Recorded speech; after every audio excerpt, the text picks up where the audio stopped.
Então, mais uma vez, bom dia, pessoal, né? Como o professor falou, eu sou a Josi, eu sou mestranda do Programa de Pós-Graduação de Saúde e Produção Animal da Amazônia, da UFRA. Eu sou bióloga de nascença e de formação, né? E eu faço parte do quadro técnico. Lá o meu cargo é técnico em pesquisa e investigação biomédica no setor de ecologia e manejo de primatas, lá do centro. E eu estou aqui hoje para falar para vocês, mostrar um pouco da nossa rotina de trabalho, né? E são as principais técnicas, né? Os principais procedimentos de manejo que nós desenvolvemos na colônia de criação de animais do centro. Aqui uma imagem do pórtico de entrada do centro, né? Vocês já devem saber que o Centro Nacional de Primatas está localizado no município de Ananindeua. Já conheceram um pouco do histórico, né? O doutor Muniz já passou essa informação para vocês. Eu coloquei aqui mais para ilustrativo, só para orientar a nossa apresentação. Aqui a missão do CEMP também, que você já foi passada para vocês essa informação. Como está um pouco em cima da hora, está um pouco corrido, então não vou fazer essa leitura toda. Eu fiz aqui um esquema bem objetivo para reforçar, na verdade, essa missão, que seria criar e reproduzir primatas não humanos em cativeiro, para dar apoio técnico-científico às pesquisas biomédicas, auxiliando, assim, a conservação das espécies de primatas não humanos. Com relação às espécies, atualmente, nosso plantel ele é composto por 26 espécies de primatas neotropicais. Aqui é uma imagem do mico meralif, esse animal aqui que é o símbolo lá que está presente no símbolo da instituição, é esse aqui, o animal. Coloquei aqui para mostrar a título de curiosidade. Vocês estão ouvindo, gente? Dá para ouvir, professor? Dá para ouvir, perfeito, Josi. Ah, tá certo.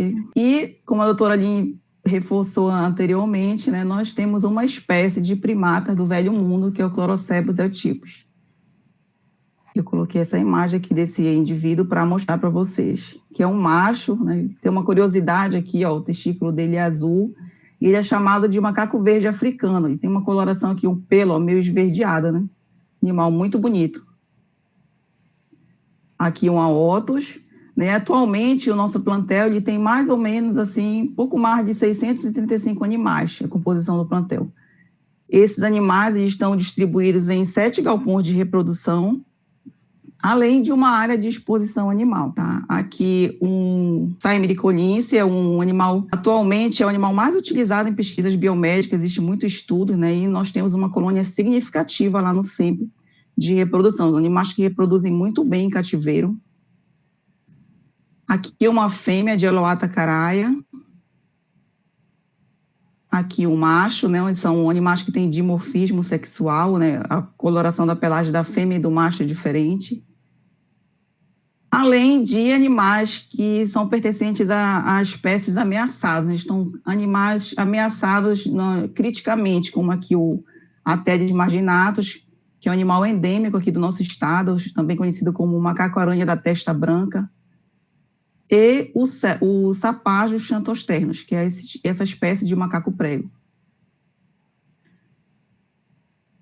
Como eu falei para vocês, nós temos um setor de exposição animal, que a gente chama de exposição, e essa área, essa parte do centro, esse tipo de criação, e tem uma pegada bem voltada para criar para parte de educação ambiental, conservação de espécies, ecologia de espécies, né? E antigamente ele recebia visitas de pesquisadores, estudantes, instituições escolares, e com o advento da pandemia do Covid-19, essas atividades elas estão suspensas, né? Mas esses animais, essa área continua em funcionamento, né? Nós temos animais aqui alojados também nesse tipo de criação. Aqui eu coloquei uma foto individual de um recinto. Aqui é um recinto pequeno, que ele é projetado para espécies de animais de pequeno porte, mas nós temos 4 recintos que são bem grandes, onde nós criamos os macaco-aranha, os guariba, né? E aqui só para dar uma ilustrada. A estrutura é a mesma, o que diferencia é só o tamanho. E com relação aos animais que são criados para fins de pesquisa, né, de biotério e experimentação animal, essa criação ela é realizada nesses ambientes aqui, que nós chamamos de galpões. Aqui é uma imagem externa do galpão de reprodução 7, onde são criados e reproduzidos os saimiri, que é o macaco de cheiro, que eu mostrei para vocês anteriormente. Aqui o galpão 6, onde fica os guaribas. Galpão de reprodução 4, onde são criados e reproduzidos os calitriquídeos. Aqui seria a parte externa, né, da fachada externa de alguns galpões. Não vou mostrar todos. E aqui a parte interna. Esse aqui é o galpão 3, onde nós criamos os primatas do Velho Mundo, os clorocebos. Tá? Uma foto aqui do galpão.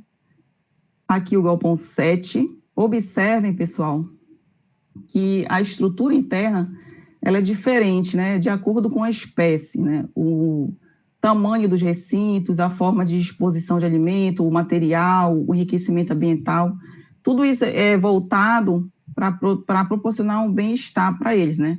Os nossos recintos, a maioria deles são duplos, né? Que cada recinto, esse aqui é só um recinto, ele é duplo. Aqui tem uma portinhola que funciona como cambiamento. Às vezes você precisa fazer contenção de algum animal, ou separar alguma briga, ou por algum outro motivo, ou na lavagem, né? Eles são passados por um lado, enquanto o outro recinto é higienizado.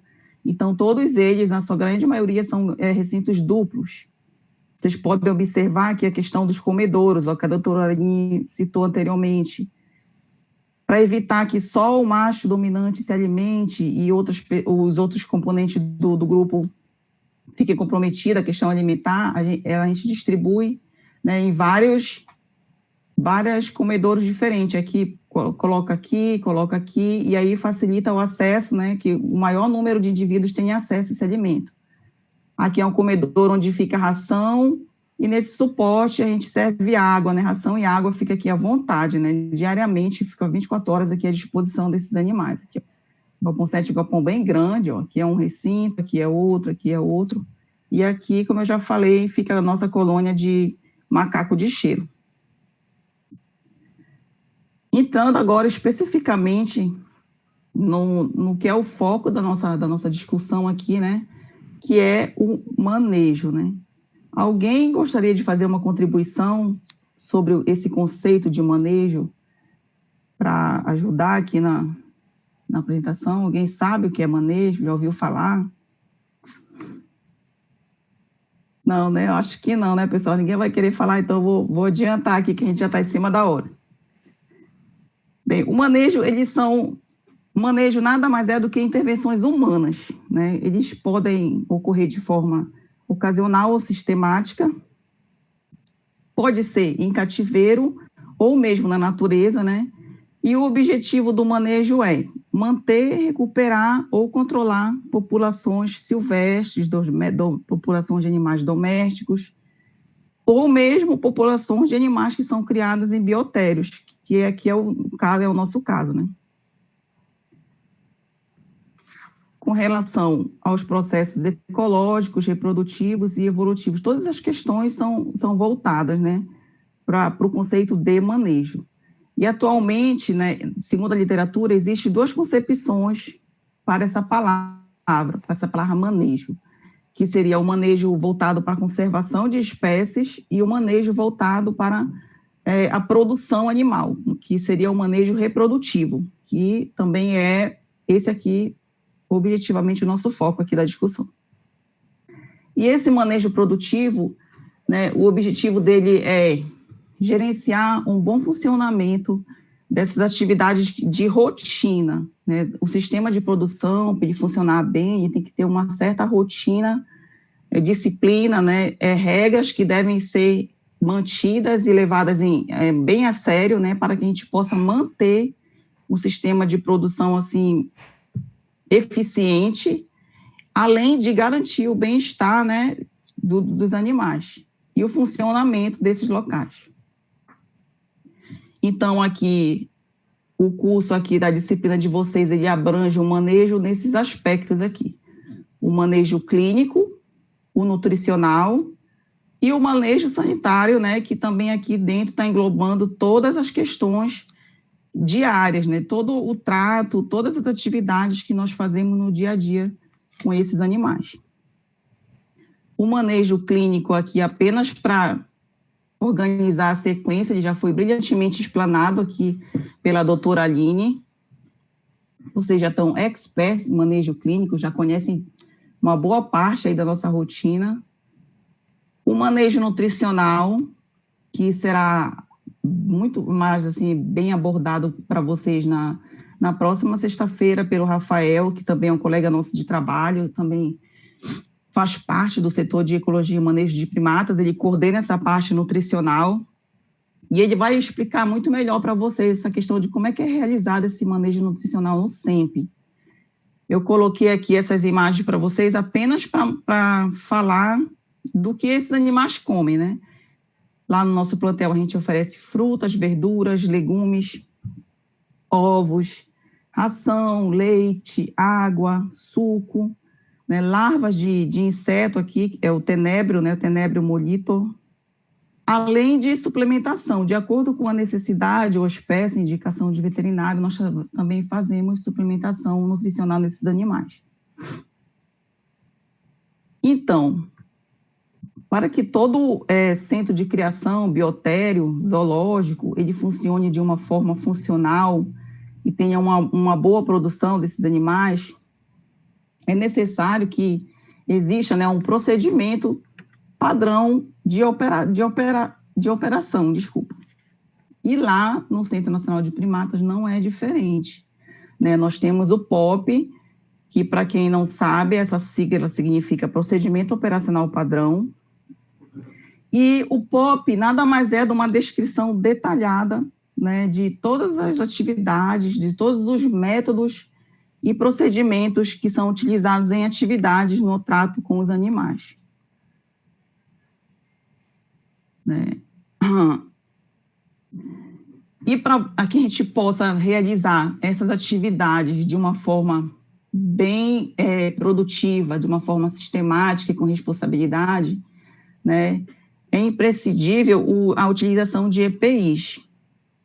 Como vocês devem saber, a doutora Aline também já falou anteriormente, os primatas não humanos, eles são transmissores potencial de algumas doenças, né, que são particulares dele, assim como nós temos as nossas também.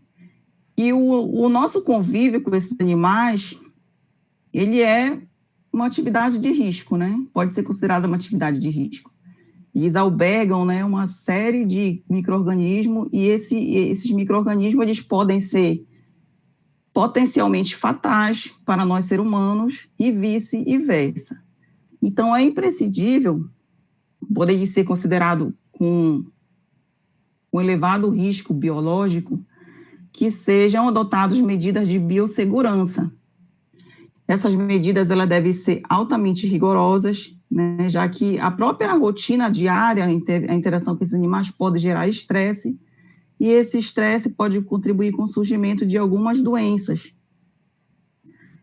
E aí, isso aí pode comprometer o plantel, a saúde dos animais, assim como a saúde das pessoas que estão ali lidando com eles diariamente. Então, sempre, independente de qual seja a atividade, se você está tratando com animais, está relacionado ao trato com o animal, se você está tendo contato, você tem que fazer a utilização dos EPIs, que são os equipamentos de proteção individual.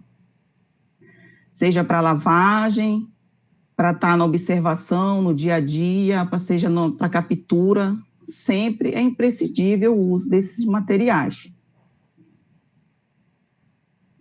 Aqui eu coloquei um exemplo de luvas, por exemplo, se você estiver fazendo alimentação do animal, você não pode estar usando a mesma luva que você utiliza para fazer a higienização dos recintos, porque aí você pode estar fazendo uma contaminação cruzada, né? Então, é estritamente recomendável também para a questão da alimentação que você use um material adequado para esse fim.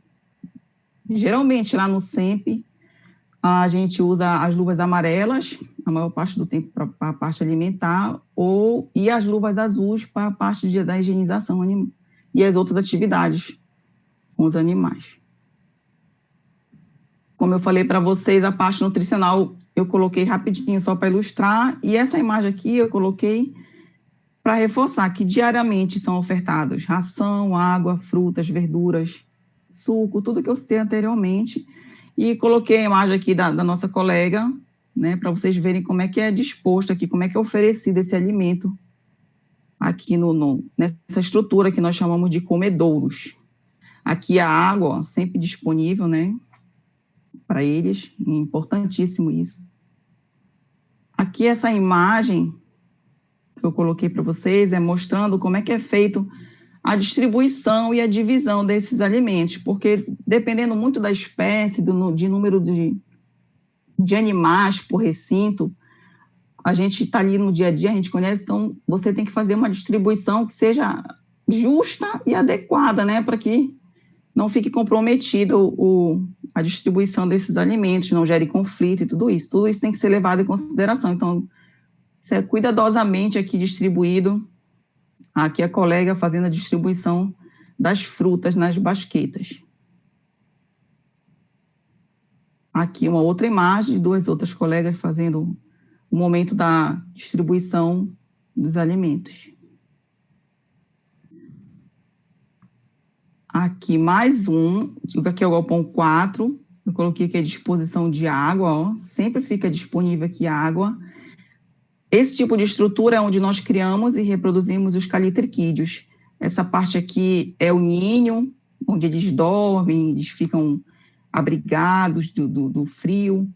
E aqui, nessa caixinha, ela tem uma separação. Aqui tem ração e fruta, quando é dia de fruta. Você abre essa portinhola e coloca o alimento aqui dentro.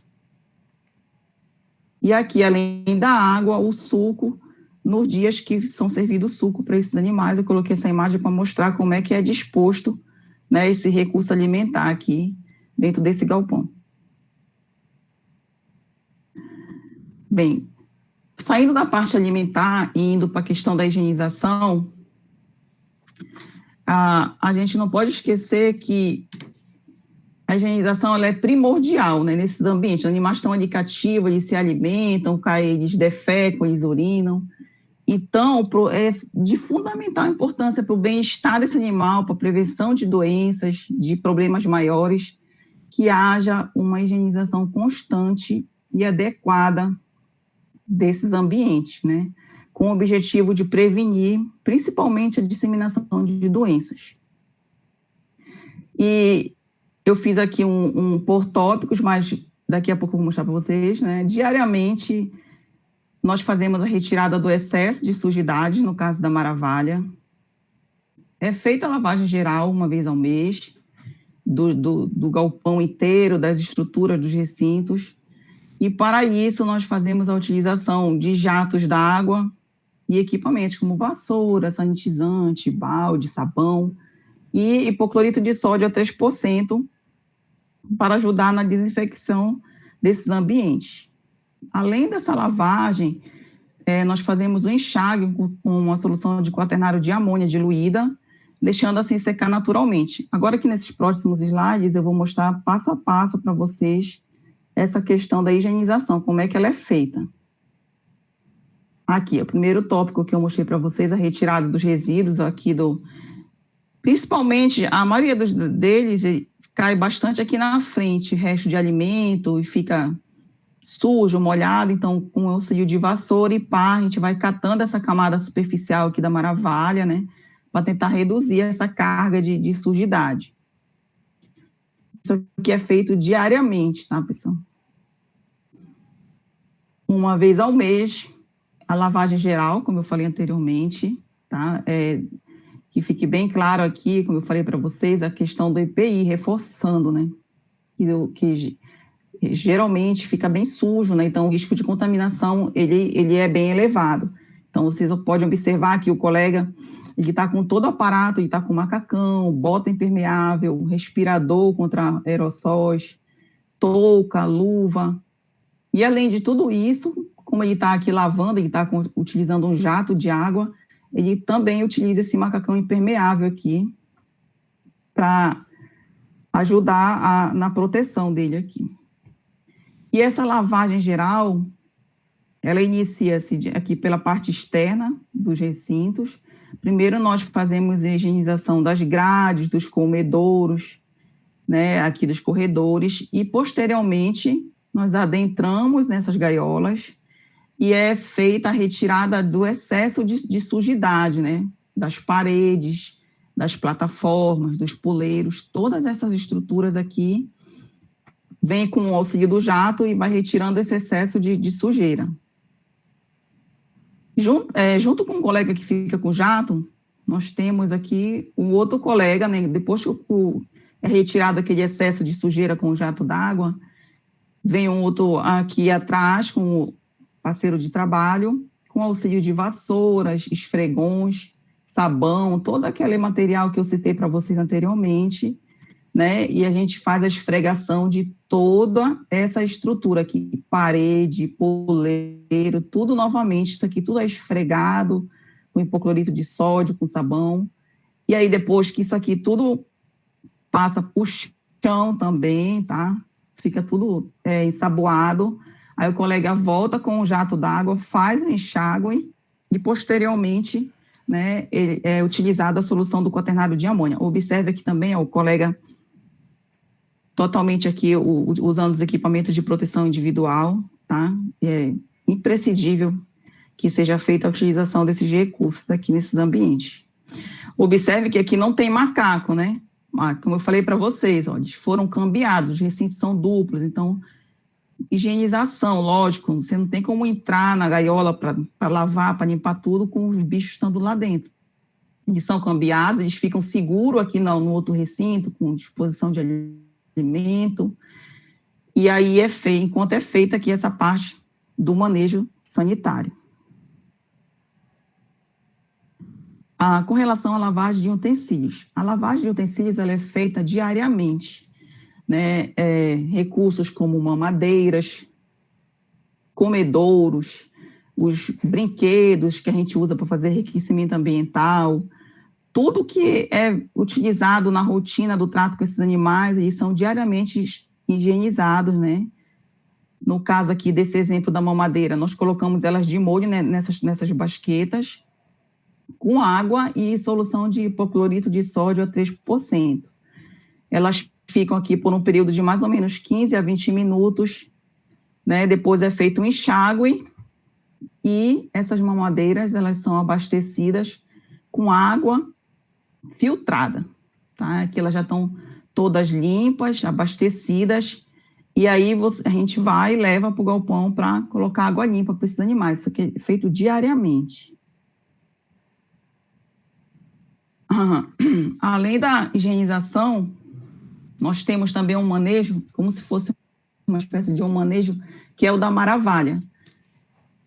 Quem faz o manejo dessa maravalha com relação à retirada desse material sujo dentro dos recintos, posteriormente a colocação, depois a lavagem, o transporte, o acondicionamento, são uns colaboradores terceirizados que nós temos, o pessoal especificamente voltado, né, para dar esse suporte, né, esse apoio com esse substrato, a maravalha.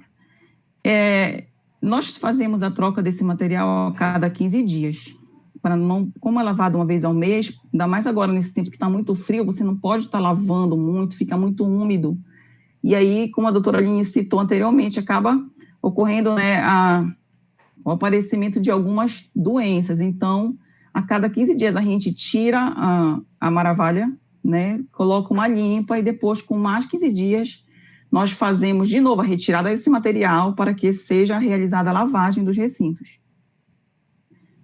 E ela é importante, né, ela tem contribuído muito em vários aspectos, porque ela funciona como uma cama, né, ela não fica bem superficial, assim, fica bem como se fosse mais ou menos um palmo de revestimento ali no chão.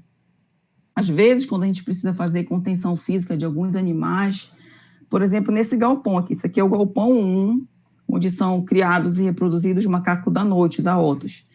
Agora, nesse momento, eles estão presos aqui no ninho, eles ficam praticamente o dia todo aqui, abrigados nesse ninho, que eles são animais de atividade noturna.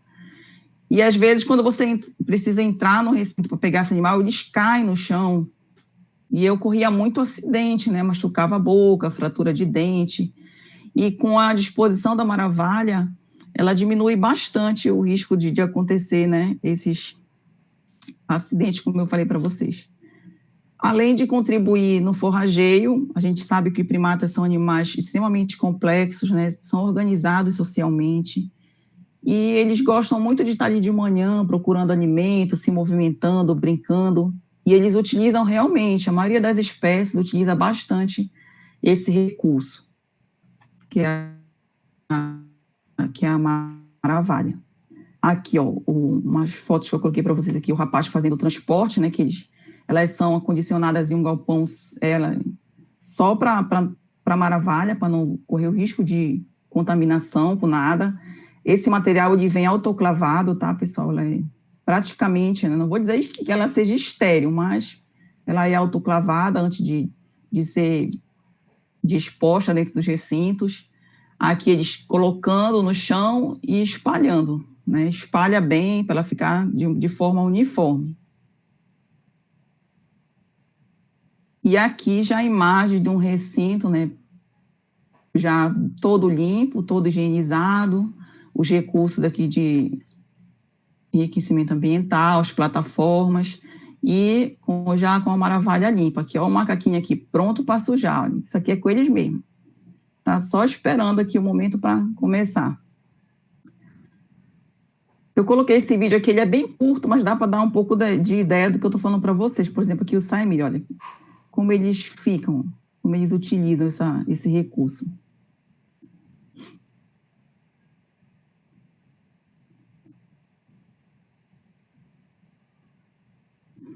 Tá dando para ver o vídeo aí, professor? Tá, Josi, tá dando para ver. Ah, tá, que bom. Só que ele fica um pouquinho lento, né? Mas é normal. Depois tu passa mas o vídeo que eu posso disponibilizar para ele, se puder, tá? Ah, ok, com certeza. Mas ele é breve, é bem curtinho, é só para dar uma ideia mesmo de como eles ficam aí nesse substrato. Pronto, tá ótimo. Eu mostrei aqui que o animal estava procurando, às vezes a gente oferta tenébrio e essas larvas elas caem aí nesse substrato e eles ficam fazendo essa catação. A semente de girassol, eles ficam brincando, interagindo aqui, aí ele encontra, esse rapaz aqui já encontrou alguma coisa, já está até comendo. Enfim, eles utilizam bastante esse recurso, é bem interessante para eles. E, posteriormente, eu cheguei aqui na parte da contenção, tá? Então, a contenção, pessoal, sem dúvida, ela é um momento de maior estresse, né, para esses animais aqui. Ela é uma atividade que ela tem que ser muito bem programada. Outros profissionais que estão envolvidos aqui, eles têm que ter bastante habilidade, ter bastante conhecimento, não só da espécie, mas também sobre os animais, porque mesmo que eles pertençam à mesma espécie, eles têm comportamento particular, né? O comportamento varia de indivíduo para outro, você tem que saber como agir, como reagir de acordo com o animal. Como é que aquele animal se defende? Tem animal que pula na tua costa, tem animal que pula no teu rosto, tem aquele animal que já fica ali no cantinho. Então, o profissional que vai fazer essa parte do manejo da contenção, ele tem que ser bem habilitado, tem que ter pleno conhecimento a respeito da biologia e da individualidade de cada animal. Isso é muito importante, é uma atividade, eu acho que a gente fica exposto a um certo risco de acidentes, de se machucar e de machucar os animais também. Tá? Então, tem que ser muito bem planejado e programado. E lá nós fazemos a realização dessa contenção apenas quando eles necessitam de atendimento clínico, quando eles vão passar pela parte do manejo sanitário, ou quando esses animais eles participam de algum projeto. E nesse projeto, às vezes, o pesquisador chega e fala para você, olha, eu preciso que você pegue aquele animal X, animal Y, então tem que ser previamente avisado, né, para que haja uma programação e que seja feita essa contenção de uma forma bem segura. Geralmente, lá no centro, nós fazemos essa atividade com auxílio de equipamentos, como a luva de raspa de couro, pulsar e as gaiolas que chamadas de squeeze back, que são gaiolas que têm uma parede com um fundo removível, que eu vou mostrar para vocês lá na frente. E com relação aos tipos de contenção, essa contenção, ela pode ser física, aqui nesse exemplo, o animal está imobilizado fisicamente, né? Química, que é quando ocorre a utilização de fármacos e anestésicos, ou ambas, né? Dependendo muito da espécie e qual o tipo de procedimento que vai ser realizado, né? Pode ser uma, outra, ou as duas associadas. Para fazer essa contenção, nós fazemos uso de equipamentos. Aqui, a luva de raspa de couro, ela é utilizada para fazer a contenção manual, geralmente de filhotes e animais de pequeno porte, como os calitriquídeos. Ela tem que ser o uso desse recurso aqui tem que ter um pouco de sensibilidade e prudência, né? Você tem que sempre observar. Por quê? Porque essa luva, ela tira um pouco a sensibilidade da sua mão e compromete um pouco o teu tato. Então, se você está segurando ali o animal e você aperta muito, então você pode acabar machucando, né, esse animal, você pode acabar asfixiando, ele não consegue respirar se você fizer uma compressão muito forte na caixa torácica. E isso aí é, né, um risco para o animal, né? O animal, às vezes, pode vir a óbito. Então, tem que ter uma certa prudência ao utilizar esse equipamento aqui. Não é tão simples quanto parece. E pulsar, né? Desculpa, eu esqueci de falar também uma observação importante. A luva de raspa, ela é bem útil para quando o animal está próximo, quando você está, assim, num local que você consegue esticar a mão ou se movimentar e pegar o animal, né? Já o pulsar, a gente utiliza quando o animal ele não está muito no teu alcance. Ele está solto, ele fugiu, ou então é um animal de grande porte, claro, tu não vai meter a mão num animal grande, né? Que além do pulsar também você tem que estar com a luva calçada, e esse pulsar, de acordo com a espécie de animal, o porte do animal, você tem que saber fazer a seleção desse recurso. Eles têm vários tamanhos. Claro, um animal de porte pequeno, você vai precisar de um pulsar relativamente pequeno, né? E ele é feito, essa malha aqui, ela é feita de vários materiais. Tem uns que é uma corda fina, tem uns que tem que ser um fio bem resistente, por exemplo, o macaco prego é quase que normal, né? Ele tá ali preso, o animal, ele morde isso aqui e rasga essa tela. E aí existe o risco de fuga e de acidentes. Então, tem que saber fazer a seleção desse equipamento aqui de acordo com o porte e a espécie que você vai estar contendo. Aqui essa foto coloquei bem próxima para ilustrar para vocês o momento de uma contenção. Aqui é um recinto com guaribas, tem um animal aqui e tem dois aqui. Apesar dos aloatas não serem animais assim tão agressivos, ele dificilmente é um bicho que ele pula em ti, ele vem para cima para se defender, mas são animais que têm uma força física muito grande, né? Eles têm uma tenacidade muscular. Então, é recomendável para animais de grande porte, de médio porte e grande porte, ou animais que sejam muito perigosos, que entrem, né, 2 pessoas no recinto, né? Não é recomendável de forma alguma que só uma pessoa entre ali e fique exposto. Por quê? No caso de acontecer um acidente, alguma coisa ali não sair como planejado, um colega está ali para dar suporte para o outro, tá? Aqui fora sempre, geralmente, né, nós temos a supervisão do médico veterinário, para caso necessite, né, de algum atendimento de urgência, e eu coloquei aqui essa imagem para estar ilustrando para vocês. Aqui mais imagens de contenção física, animais de pequeno porte. Ó, aqui com a luva, com uma mão você imobiliza os membros torácicos, aqui porque aqui você evita que o animal ele mexa a cabeça, né, e morda, e também o braço ele fica de uma certa forma um movimento comprometido, para prevenir arranhaduras, e com a outra mão você utiliza para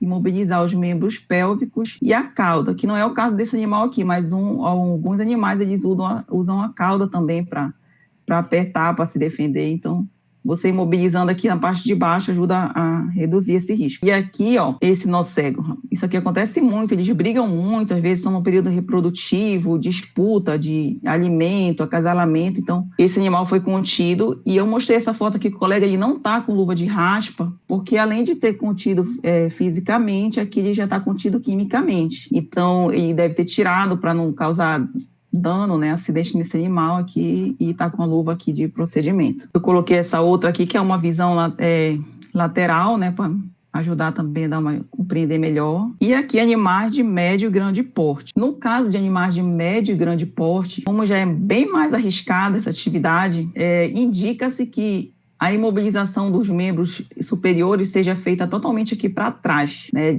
E não coloca a tua mão aqui de forma alguma em torno do pescoço desses animais, porque já são animais bem mais fortes, geralmente são agressivos, claro, né? Eles vão querer se defender. Imagina, uma pessoa chegar lá onde tu mora, na tua casa, com a tua família, te pegar, te prender, né? De uma certa forma, a maioria das pessoas vão querer reagir. Com eles não é diferente, né? Eles vão querer se defender. E aqui, essa foto que eu estou segurando, esse macaco barrigudo, apenas é para efeito de ilustração, tá, pessoal? Porque de forma alguma você deve fazer o transporte de um animal desse aqui somente utilizando luva. E é claro que ela está também um pouco contida quimicamente, né? Que esse animal aqui ele é extremamente forte, gente. Apenas para fazer a ilustração aqui da utilização da luva e de como deve ser feita aqui a contenção dos membros superiores. Olha aqui a cauda que eu falei para vocês, ó. Isso aqui eles usam, eles apertam e apertam com força, tá? Não é pouca força não, é muita força que eles têm, esses animais. Nunca a gente deve subestimar, gente, independente de ser um animal de pequeno porte ou de grande porte, se ele é teu amigo, ele é bonzinho, ele está acostumado contigo, mas nunca a gente deve confiar totalmente, né? Que eles têm uma força muito grande. Sempre tem que ter essa prudência. O risco, ele sempre existe. E aqui, mais uma vez, um esquema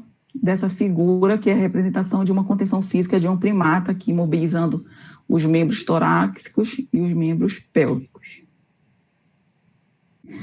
E aí, como é que é feito o transporte desses animais, tá? Ah, tá, o animal está doente, você chama o veterinário, ele tem que ir para a clínica, e você sai carregando o animal pela rua, que nem eu mostrei ali naquela foto, só para ilustrar lá com o macaco barrigudo. Não, gente. Para fazer o transporte desses animais, principalmente para atendimento clínico, nós fazemos a utilização dessas caixas de transporte. Isso aqui assegura, né, a integridade física do animal, do tratador, evita o risco de fugas, de acidentes, né? Você coloca o animal aqui de uma posição que ele fique confortável, observando se existe risco de asfixia, que ele faça aspiração de saliva, então coloca ali ele acondicionado, geralmente de decúbito lateral. Sempre observa aqui as travas da caixa, se está bem travado, tá? Se ele está numa posição confortável, e aí você faz o transporte desses animais dentro dessas caixinhas aqui de transporte. Vamos entrar agora na parte de identificação. Tá, vocês tratam esses animais, né? Eles são alimentados, são contidos, e como é que vocês sabem, né? Quem é quem? Como é que faz para identificar quem é o animal X, animal Y? Então, lá no SEMP, nós temos vários recursos que nos auxiliam nessa parte de identificação animal, porque existem muitas situações no dia a dia. Então, gera um fluxo de informações, volume de informações muito grande. Então, você tem que ter um controle rigoroso, né, sobre cada galpão, cada indivíduo, cada colônia, e isso é feito de várias formas lá. A princípio, né, iniciando aí todo esse processo que eu falei para vocês, nós temos uma lista onde foram atribuídos uns prefixos, uma combinação de 2 letras para cada espécie, né? Por exemplo, aqui, o AD. AD, se você falar que o animal é AD, a gente já sabe que ele é um Calitrix jato. Se você falar que o animal é AU, então você já sabe que é um Quiropotes satanas, que são os cuxiús. Se você falar que o animal é AH lá são os aotos, o macaco da noite. Existe essa combinação de 2 letras, esse prefixo, que é atribuído à espécie. E além da espécie, existe a identificação individual desses animais. Por exemplo, como eu falei para vocês, o AH é o macaco da noite, que é o Aotus, que é esse espécime que está aqui sendo representado para vocês. Além do prefixo de espécie, esses animais eles são tatuados, eles têm uma tatuagem, que é uma combinação de 3 letras, é uma combinação alfabética, ó. Esse aqui é o B, T, E. E essa tatuagem ela é feita na face interna da coxa direita de todos os animais, os primatas neotropicais do nosso plantel, eles têm essa combinação aqui de letras na face interna da coxa deles. que aí já individualiza, né? Com exceção dos primatas do Velho Mundo, a nossa colônia de clorocebos, a tatuagem ela é realizada numa região aqui do peito deles, que aí, como ele é bem branquinho aqui na região do peitoral, então, de longe você consegue observar a tatuagem, a identificação deles. Além da tatuagem, todos os nossos animais, eles são chipados, né? Uma outra forma de estar identificando, de estar individualizando cada animal. Esses chips, eles são introduzidos aqui na região dorsal, através de uma aplicação subcutânea, como mostra aqui a imagem, tá? E interescapular. Após a colocação do chip, né, nós fazemos a leitura para confirmar o número, se bate com o que está lá na embalagem. Eu coloquei aqui para vocês, existem muitos modelos de aplicadores de chip no mercado. Né, o nosso chip lá, ele é mais ou menos nesse tamanho aqui. A sequência de números lá é parecida com essa aqui, ó, são 15 números. E aí, geralmente, o que difere são os 6 últimos. Aqui, os 3 primeiros campos aqui, eles são como se fosse um padrão relacionado à marca daquele chip. E, atualmente, esse é o modelo de aplicador de chip e de leitora que nós utilizamos lá para fazer a chipagem dos nossos animais. E aí, como eu falei há pouco para vocês, diariamente acontece muita coisa nos galpões, ocorrência de óbito, atendimento clínico, nasce bicho, precisou fazer uma intervenção no galpão 4, no galpão 2, e todas essas ocorrências, na hora ali da dinâmica do serviço, da correria, elas são feitas, a princípio, de forma manual, aqui dependendo da ocorrência nesse livro aqui de ocorrências, que cada galpão tem um desse, e além do nível de ocorrências, nós temos subpastas, que fazemos anotações relacionadas a óbito, se for o caso. Aqui, por exemplo, a questão de nascimento, qual foi a data que esse animal nasceu, quem é a mãe, que a maioria das espécies, né, com certeza você vai saber quem é a mãe, porque geralmente a gente vê a fêmea já prenhe, a gente já acompanha todo o processo de gravidez desses animais, e aí o dia que você observa que o filhote nasceu, fazemos a anotação a princípio aqui, quem é o possível pai, o técnico que observou, se for o caso de atendimento clínico, a data, o veterinário, o que aconteceu, como é que você viu aquele animal, o animal estava caído no chão, o animal estava apresentando ferimento na cauda, então tudo isso é anotado aqui nessas pastas. E depois, tá, essas informações, tu falou que elas ocorre primeiro aqui esse tipo de anotação, né, essas ocorrências, elas são registradas aqui primeiramente. E depois vocês colocam aonde essas informações? Então, nós temos lá no SEMP, é um sistema que nós chamamos de Sistema Otos, é um software, e aqui nós fazemos a alimentação desse sistema. Todas aquelas informações que foram, a princípio, descritas ali de forma manual, elas são passadas aqui para esse sistema, de uma forma individual, por animal. Aqui também você consegue gerar o relatório de espécies, por galpão, por espécie, por idade. Existem dados sobre os primatas, a biometria desse animal, a dentição, óbito, dados de quando ele nasceu, quando ele morreu. E aí existem muitas possibilidades aqui. Você pode fazer pesquisa com relação a maioria dos aspectos relacionados lá à nossa colônia, você encontra aqui nesse sistema. Por exemplo, aqui aqui é um cadastro, eu quero cadastrar um primata, né? Eu vou colocar aqui a origem, se ele nasceu no SEMP, ou se ele veio de doação de outro local, eu faço a seleção aqui. Qual é o plantel dele? Ele é de animar para fim de pesquisa ou de conservação, que é o caso lá da área de exposição? A espécie desse animal, qual o galpão que ele foi, o sexo, se ele já tem chip, a data que ele entrou aqui, a data que ele nasceu, se houver, né, essa informação, e depois eu salvo aqui e fica tudo lá, feito esse registro. A mesma coisa se eu precisar de um relatório. Olha, eu quero saber quais são os animais do galpão 1, dos aotos, né? Aí eu venho aqui, coloco se eu quero só os animais que nasceram no SEMP, ou se eu quero todos os aotos, até os que vieram de fora. Coloco aqui o sexo, se eu quero só macho, se eu quero só os aotos machos, eu posso fazer essa seleção. Eu quero só as fêmeas. Ou então eu quero saber os óbitos relacionados aos 2 últimos anos atrás. Eu preencho aqui a data dos 2 últimos anos. E aí, quando eu coloco para pesquisar, ele faz essa busca e ele gera relatórios com todas as informações que você colocou aqui, que são do seu interesse. Além do sistema OTOS também, nós temos uma ficha que nós chamamos de ficha animal. Essa ficha nós utilizamos durante o manejo sanitário dos macacos, né? Aqui você coloca a data que está sendo feito o manejo, a tatuagem do animal, qual o sexo, o galpão de onde ele veio, o peso que é aferido no momento lá do manejo, o número do chip que você faz com o recurso da leitora, a faixa etária, se ele é jovem, se ele é um animal adulto, senil. Esse tópico aqui é com relação ao exame clínico, né? O veterinário faz a anamnese lá e vai te dando as informações e você vai fazendo o preenchimento aqui, tá? Os procedimentos realizados, se ele foi chipado, se ele foi tatuado, termifugado. E aqui nesse tópico, todo tipo de medicação, né?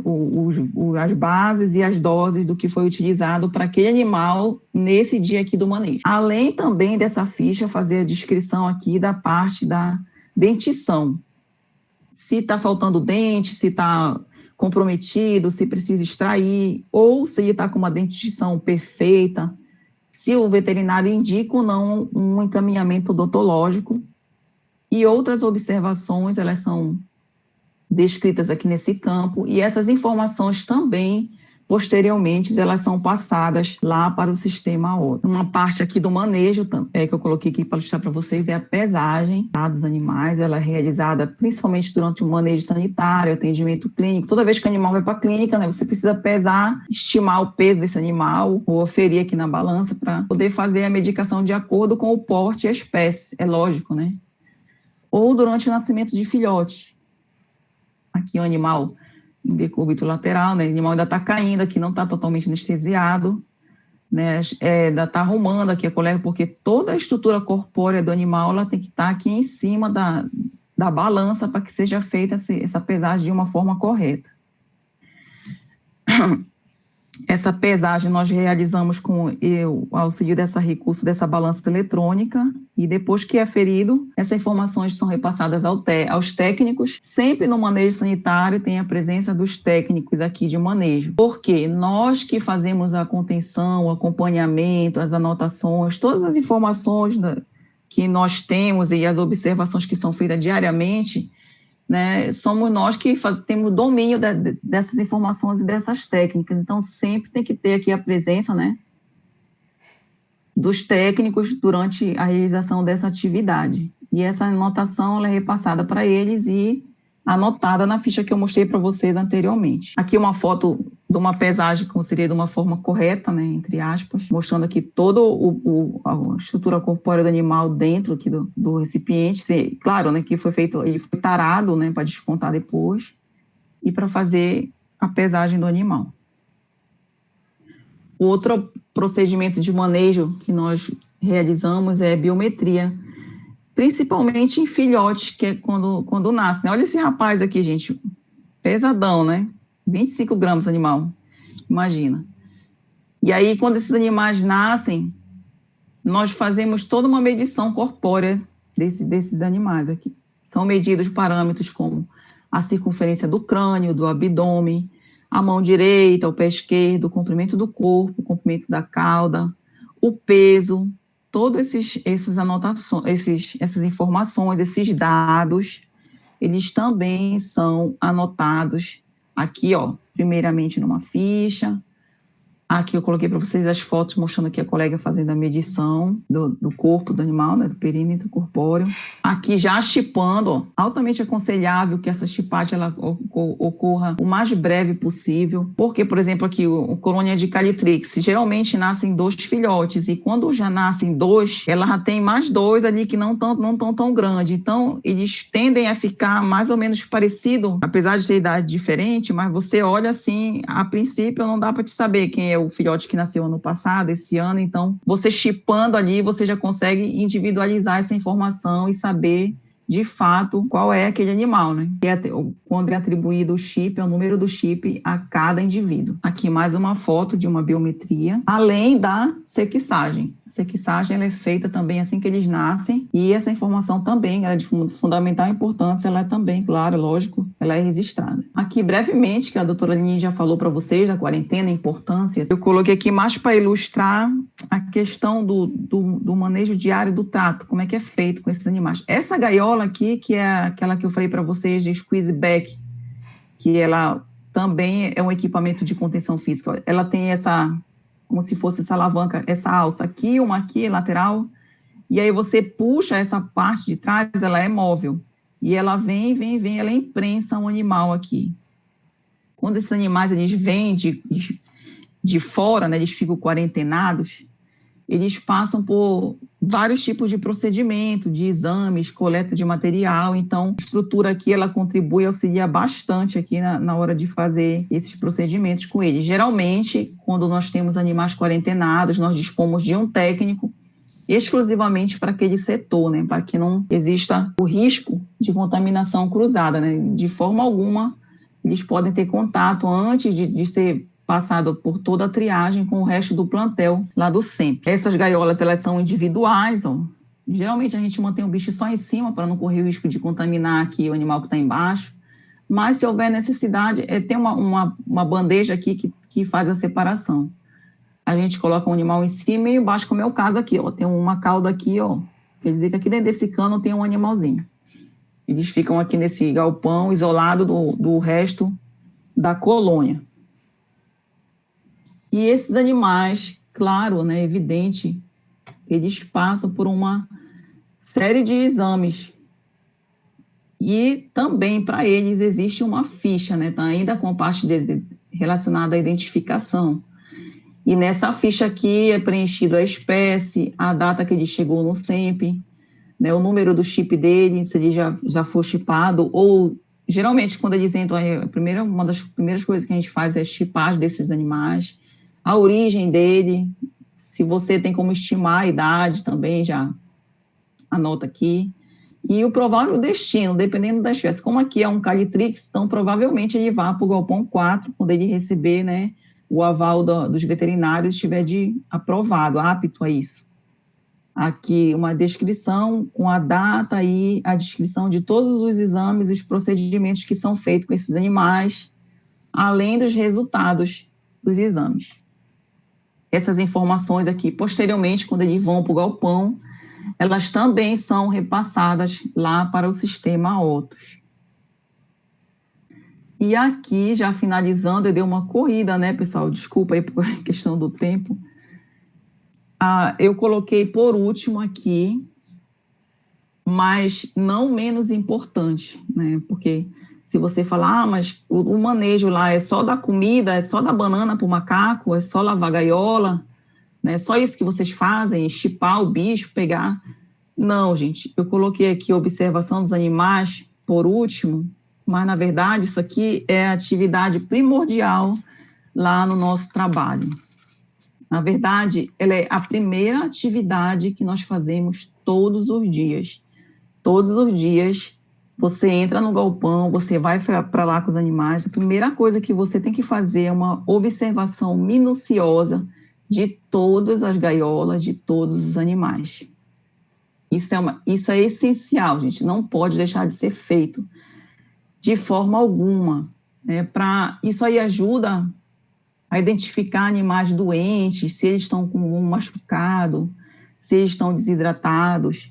Fêmeas prenhes, que a gente faz acompanhamento, ver se já nasceu o filhote, se morreu, se o filhote foi rejeitado, ou, infelizmente, às vezes acontece, né, se existe a ocorrência de algum óbito.